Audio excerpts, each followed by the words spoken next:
आमदार अपात्रतेसंदर्भातली महत्त्वाची अपडेट समोर येते। शिवसेना आणि राष्ट्रवादी आमदार अपात्रता प्रकरणी आता पुन्हा ही सुनावणी लांबणीवर जाण्याची शक्यता आहे। सुप्रीम कोर्टात सुनावणीसाठी आजची तारीख देण्यात आली आहे, पण प्रकरणाचा नंबर खूप खाली असल्यामुळे आज सुनावणीची शक्यता अत्यंत कमीच आहे। तर शरद पवार आणि ठाकरे गटाच्या वकिलांनी प्रकरण मेन्शन केलं तर कोर्ट लवकरात लवकरची तारीख निश्चित करू शकते।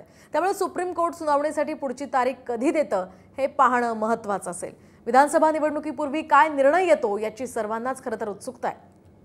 आमदार अपात्रतेसंदर्भातली महत्त्वाची अपडेट समोर येते। शिवसेना आणि राष्ट्रवादी आमदार अपात्रता प्रकरणी आता पुन्हा ही सुनावणी लांबणीवर जाण्याची शक्यता आहे। सुप्रीम कोर्टात सुनावणीसाठी आजची तारीख देण्यात आली आहे, पण प्रकरणाचा नंबर खूप खाली असल्यामुळे आज सुनावणीची शक्यता अत्यंत कमीच आहे। तर शरद पवार आणि ठाकरे गटाच्या वकिलांनी प्रकरण मेन्शन केलं तर कोर्ट लवकरात लवकरची तारीख निश्चित करू शकते। त्यामुळे सुप्रीम कोर्ट सुनावणीसाठी पुढची तारीख कधी देतं हे पाहणं महत्त्वाचं असेल। विधानसभा निवडणुकीपूर्वी काय निर्णय येतो याची सर्वांनाच खरं तर उत्सुकता आहे।